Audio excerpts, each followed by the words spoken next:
Demand जो India की है, ये तो सारी दुनिया के सामने मानी गई है। हाफिज सईद, लश्कर तैयबा, शायद जमात दावा का मुझे नहीं पता, ये सारे they are declared terrorist organisations. तो पाकिस्तान को क्यों अकल नहीं आती कि ये बेहूदगी नहीं करते कि हम डोजियर बना रहे हैं कश्मीर पे, हम ये कर रहे हैं। मैंने तब भी कहा था शायद आपके प्रोग्राम में कि अब इंडिया जो करेगा ना रिएक्ट, तो फिर ये फिर वो कॉर्नर हो जाएंगे। अब ये जो लेडी जो हमारी फॉरेन, इनको नहीं पता कि ये बातें नहीं की जाती डॉजियर वाली। या तो आप, वो कहते हैं वन शुड कास्ट स्टोन्स, वो क्या कहते हैं, पत्थर इफ यू, वो ग्लास हाउसेस में खुद बैठे हैं। ये मशहूर है ना अंग्रेजी का, those who live in glass houses should not throw stones, या कुछ ऐसी बात। तो हमें क्यों अकल नहीं आती कि अगर हम ये डोजियर डूजियर का पंगा लेंगे तो उनके पास तो क्लियर कट केस है। और ये जमातें, ये क्या कहते हैं, Lashkar Taiba is a banned terrorist organisation, UNO की तरफ से, अमेरिका की तरफ से और इंडिया की तरफ से। सही। तो ये तो हमारी टोटल फेलियर है लीडरशिप की। और अकल क्या बहरान बहुत ज्यादा है पाकिस्तान में, बहुत सही। ज्यादा। हाँ। अच्छा डॉक्टर साहब, इसमें एक और इसका एंगल वो ये कि जिस तरह उन्होंने कहा कि हाँ हमने फ्यू वीक्स बैक भेजा था ये, तो ये बताना चाहिए था ना, तो छुपा लिया गया। अनलेस के फिर इंडिया की तरफ से दोबारा जब ये सवाल उठाया गया फिर हमारे सामने आया और फिर जवाब दिया गया। तो ये तो नहीं होना चाहिए। आप समझते हैं कि डिप्लोमेटिक वे में, या ये डिप्लोमेसी ठीक है कि ठीक है अगर किसी कंट्री की तरफ से आया तो उसको आप रख दें जब तक कि वो शोशा उठना खड़ा हो मीडिया पर, तब तक आप उसके पर कुछ बोलें ना। अब ये मैं कुछ नहीं कह सकता कि जब आया था इन्होंने क्यों पब्लिक नहीं किया, ये क्या सोच रहे थे। लेकिन मैंने कह दिया था कि ये जो डोजियर वाला पंगा हमने लिया है ना, हम्म। इसका जवाब इंडिया की तरफ से आए, तो वो आ गया। हम्म। हमें ठीक। क्यों समझ नहीं आती कि इस किस्म की हरकतें नहीं करते। हमारे प्राइम मिनिस्टर काकड़ जी जो हैं, वो पता नहीं क्या क्या बातें करते रहते हैं। मैंने उन्हें कहा है कि please, you are just there to conduct the elections, you have no mandate from anyone to say anything. और डॉक्टर साहब वो तो आपको पता है उन्होंने कहा 300 जंगे करेंगे। वही ना, बकवास ये करके तो अपना मजाक उड़ा लिया, पाकिस्तान को एम्बेरस कर दिया है। हमारे जनरल कहते हैं कि हमारे पास वो पेट्रोल नहीं है, ये अपना अपने टैंक टूंग चलाने के लिए। अब किसकी बात माने, काकड़ की माने या उनकी जो मिलिट्री को वाकई रिस्पॉन्सिबल है।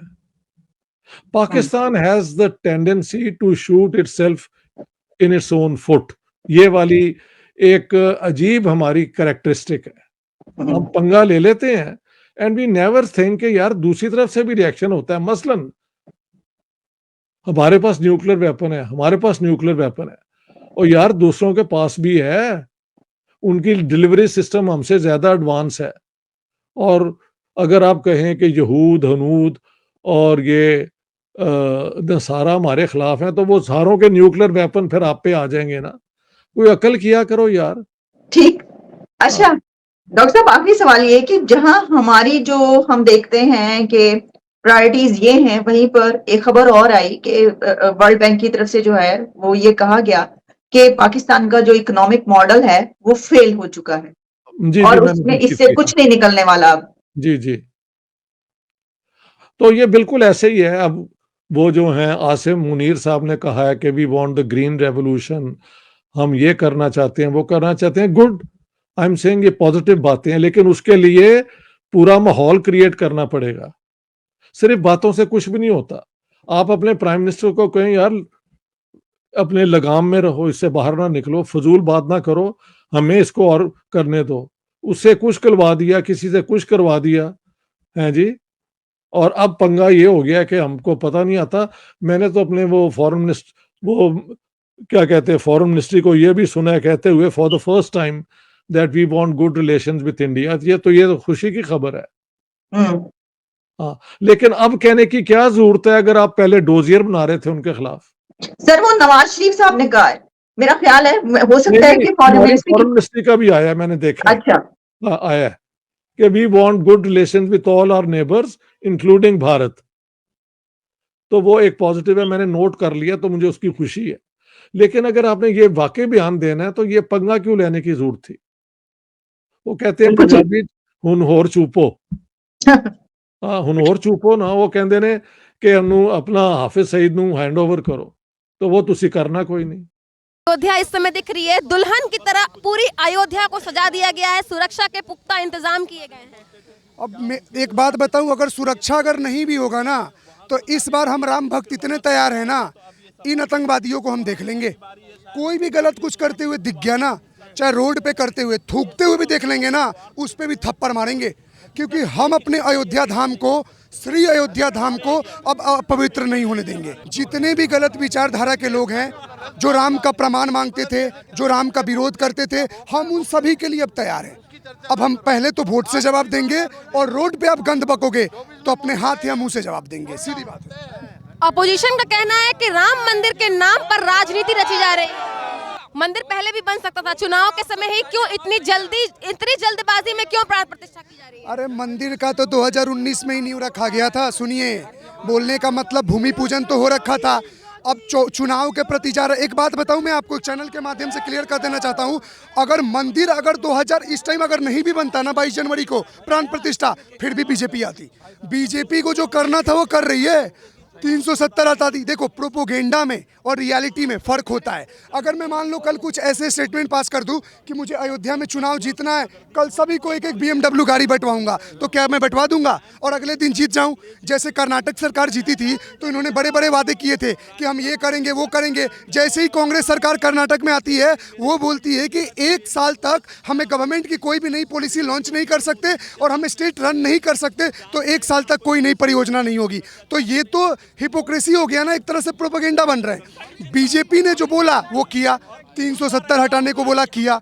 राम मंदिर पता है, लोग बोलते हैं ना भैया बीजेपी राम मंदिर नहीं बनवा रही है, बीजेपी क्रेडिट खा रही है, तो मैं आपके चैनल के माध्यम से बता देना चाहता हूं कि बीजेपी वो पार्टी है जो 2 सीट से लेके 64 सीट से लेके चाहे आज 325 प्लस हैं, आज भी राम के लिए लड़ रही है और राम के लिए करवा रही है। बीजेपी लड़ी है तो बीजेपी करवाई है। आपने क्वेश्चन उठाया तो आप सत्ता से बाहर हो, सीधी बात है। राम का परिणाम, राम के पहचान पर सवाल उठाया गया था, राम का प्रमाण मांगा गया था, इसी अयोध्या के लोगों से मांगा गया। अरे जो एंटोनियो माइनो अपना नाम रियल बोल के भारत में रहे लोग, ये राहुल गांधी खुद को दत्तात्रेय गोत्र का ब्राह्मण बताता है, बाप उसके गेंडी, दादा मुसलमान, कौन सा ब्राह्मण है, बाप माँ क्रिश्चियन, और ये ब्राह्मण पैदा हो गया। कभी मस्जिदों में जाकर टोपी लगा के मौलवी साहब बन जाता है, कभी ये ब्राह्मण बन जाता है। अरे भैया अपना जेनेटिक चेक करा, तू रियलिटी में क्या है। मैं तो सीधा बात बोलता हूँ, क्यों ऐसी भाषा का प्रयोग कर रहा हूँ अब बताता हूँ। तुम हमारे राम पे सवाल उठाए कि राम तो काल्पनिक हैं, ये सोनिया गांधी खुद काल्पनिक है, जाती है बोलती है एक्सपोर्ट यूनिवर्सिटी से पढ़ के आई हूँ, जो अब ये क्या नाम है इनका, सुब्रमण्यम, हाँ सुनिए थोड़ा बोलना जरूरी है, इनके पर्चे फाड़ना जरूरी है। बोलती है ये आपके सुब्रमण्यम स्वामी जब केस फाइल कर दिए, उनके चलते कभी पीएम ना बन पाई तो एक पपेट पाल ली। तो याद रखो, जिन लोगों ने राम सेतु तोड़ने का आदेश दिया, जो लोग राम के अस्तित्व पे सवाल उठाएं, जो राम के लिए 24 वकील खड़ा कर दिए कोर्ट में, आज उसी का परिणाम है कि ये सत्ता से लोज लताले जा रहे हैं। राहुल गांधी पता नहीं कौन सा भारत जोड़ रहे थे कि खुद के 2 स्टेट हार गए, छत्तीसगढ़ और राजस्थान। ये ताजा आंकड़े हैं छत्तीसगढ़ और राजस्थान में कि अब जनता भी जाग चुकी है, जनता को भी समझ में आ चुका है। जनता को ये समझ में आ गया है कि जो सत्ता में रह रहे हैं तो आए दिन हमारे सनातन धर्म का अपमान कर रहे हैं, हमारे देवी देवताओं का मजाक उड़ा रहे हैं, हमारे हिंदू धर्म पे क्वेश्चन मार्क उठा रहे हैं। कभी दम है तो इस्लाम के बारे में बोल के दिखाओ। आप नहीं बोल सकते, क्यों? क्योंकि अगले दिन ही आपका 2 भाग में छाट देंगे, तो डर से नहीं बोल रहे हो। इसका मतलब क्या ये देश में ये माना जाए कि अपने धर्म के लिए हमें भी वैसे ही लड़ना चाहिए? लेकिन नहीं, हम सनातन संस्कृति को मानते हैं। सनातन क्या हुआ? शाश्वत सच होता है, सनातन सत्य की पहचान होती है। अरे जो चींटी को भी नहीं मारता है, जो वसुधा पे भी पैर रखने से पहले क्षमा मांगता है, वो धर्म को आप मिटाने की बात करते हो। जो कल नहीं मिटा वो आज भी नहीं मिटेगा। और अब तो लोग और जग रहे हैं। जो चीज़ बुजुर्गों को जितना सीखना चाहिए ना, मुझे लगता है आज के डेट में युवा भी वो चीज़ सीख रहा है, तभी तो हम खड़े होकर बोल रहे हैं। और याद रखो, और एक और चीज, ये शुरुआत है, ये शुरुआत है। एक बार राम मंदिर बन जाने दो, अयोध्या का एस्टिमेटम है कि यहाँ लोग रोज 1 लाख आने चाहिए, सरकार सोच रही है। अयोध्या की पब्लिक सोच रही है 2 लाख आएंगे, आसपास के लोग सोच रहे हैं 5 लाख आएंगे, और हम भक्त सोच रहे हैं रोज 10 लाख आएंगे। तो समझ रहे हो, ठेला वाला, लोग बोलते हैं ना मंदिर बनाने से रोजगार मिलेगा। अब मैं बताता हूँ, ठेला वाला, टेम्पू वाला, रेल वाला, एयरपोर्ट वाला, भीख मांगने वाला, सबका सब कमाएंगे, सबका सब कमाएंगे। जो राम का पे क्वेश्चन उठाते थे ना कि राम काल्पनिक है, वो काला काला कंबल ओढ़ के और राम के नाम पे भीख मांगते नजर आएंगे अयोध्या में। लिख के देता हूं। 22 तारीख को राम के नाम से गूंजेगी अयोध्या। अयोध्या सुनो, 22 के 1 महीना पहले मैं गुजारा हूं, देखना कितना आवाज आएगा दोस्तों। जय श्री राम, ये समझ जाओ। उस निमंत्रण पत्र की भीख मांग रहे हैं। अब सोचो, निमंत्रण तो सोनिया गांधी को भी गया, अधीर रंजन चौधरी को गया, मल्लिकार्जुन खड़गे को गया, CPIM को गया, ममता बनर्जी को गया। ये क्या बोल रहे हैं, टाइम नहीं है। तो एक बात बताऊं, इनमें थोड़ा सा लाज शर्म बचा हो ना तो आओ ही मत। कैसे उन रोडों पे चलोगे जिनके कार्य सेवकों पे गोली चलाई, जिन रोडों पे खून की आज भी निशानियां, और वो रोड बोल रहा होगा कि ये देखो ये वही गद्दार गुजर रहे हैं जिन्होंने राम भक्तों पे गोली चलाई और आज राम से आशीर्वाद मांगने आ रहे हैं। उस समय आदेश देने से पहले नहीं सोचा था कि हिंदुओं पे गोली चलवा रहे हैं राम भक्त। तो देख रहे हो ना, राम का श्राप लगाना कि आज ये सत्ता से बाहर हैं, और ये दोनों सरकार मैं आपको लिख के देता हूं कभी भी सत्ता में नहीं आएंगे। इनके सत्ता में आते आते ना इनकी पीढ़ियां, आपका देखिए, हम भी उतने एज वाले तो हैं नहीं, आप भी जिंदा रहोगी, मैं भी जिंदा रहूंगा। राहुल गांधी तो हमसे पहले मरेंगे, अखिलेश यादव